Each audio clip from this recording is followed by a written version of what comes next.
Randy Orton wrestled the entire match with a broken back, and then he got his face and his WrestleMania dreams broken by Logan Paul. Welcome back, guys, to Fog Wrestling. The Elimination Chamber men's match is just finished. Drew McIntyre wins. He will go on to WrestleMania. He will challenge Seth Rollins. I think that part was predictable. I think we all seen that happening. But other than that, I thought the match was actually pretty entertaining. It was a hell of a lot better than the women's match. We had outside interference. We had cool, unique finishes to the match that eliminated people. I think the order of elimination was pretty surprising as well. I also think the order of entry was surprising too. And in the end, Orton selling the entire match. It looks like he's going to overcome the back injury. And then wham! Power of the punch. Logan Paul brass knocks right to the Viper's chin. Do snakes even have chins? I don't know. I don't know. Lower jaw. Aye, the fangs got snapped out of his mouth. But you know what? It felt like an old school chamber match because not only was it good, it set up 3 matches for Mania in one match. You've got Paul against Orton, and you've got Styles against LA Knight. So I'll say kudos, and it just shows you how the men are better than the women. And you've got Bobby Lashley just endlessly walking around the ring.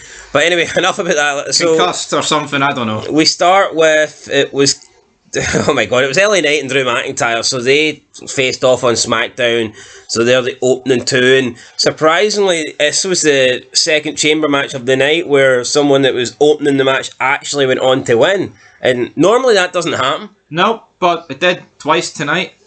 Again, Drew McIntyre, I think we were kind of predictable that he was going to win, but I liked, everyone was protected in this match.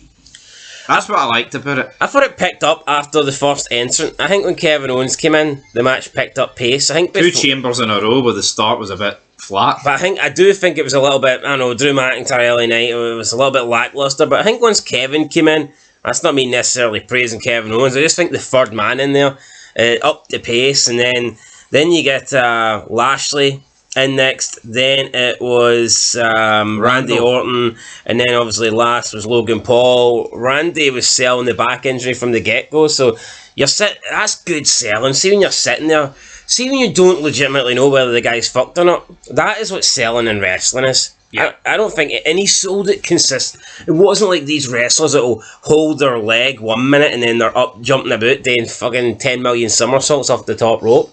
Like, every time there was an impactful move, every time Orton was taking a bump, he was selling the back, and you were sitting there thinking, is this selling or is this a legitimate injury? Yeah, I think... we still don't know, to be honest, but I'm assuming it's selling. I would say this was probably selling. With Bobby Lashley, I have no idea what happened. He looked alright. Yeah, it looked like they used Lashley as an excuse for the chamber to open for Styles, but Lashley did look hurt. Yeah, so Lashley gets eliminated. Claymore, LA Knight, elbow to the face. Claymore by Drew McIntyre. 1, 2, 3. The refs come in to help Lashley, but then AJ Styles comes in looking like a 5-foot Undertaker, 5-foot Jeepers Creepers. Comes in with a steel chair, batters LA Knight, hits a style clash, and then LA Knight gets eliminated. So there you go, LA Knight, AJ Styles. They've been feuding for a while, and I assume they're going to go at WrestleMania. LA Knight's eliminated. Then we said goodbye to Kevin Owens. And then Kevin Owens as well, Logan Paul continued their rivalry in this match as well, which was pretty good. I liked Logan Paul's entry. Instead of him coming in and getting a lot of the offense on the tired guys, he just turns around and Kevin Owens standing there.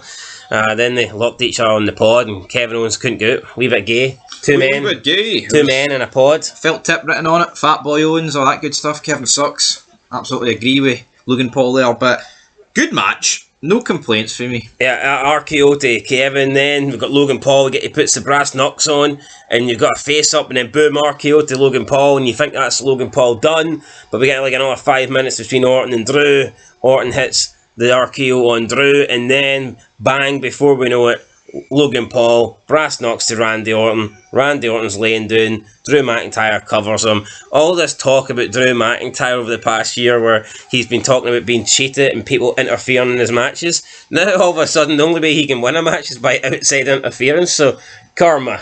Karma. What goes around comes around. But yeah, good match. Probably the only thing I thought that was good tonight on the show.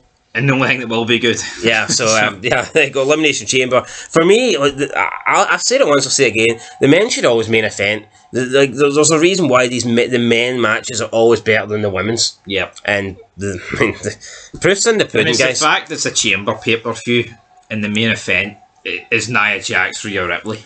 Fucking not sucks. in the chamber. Right, catch you in the next one, guys. Peace.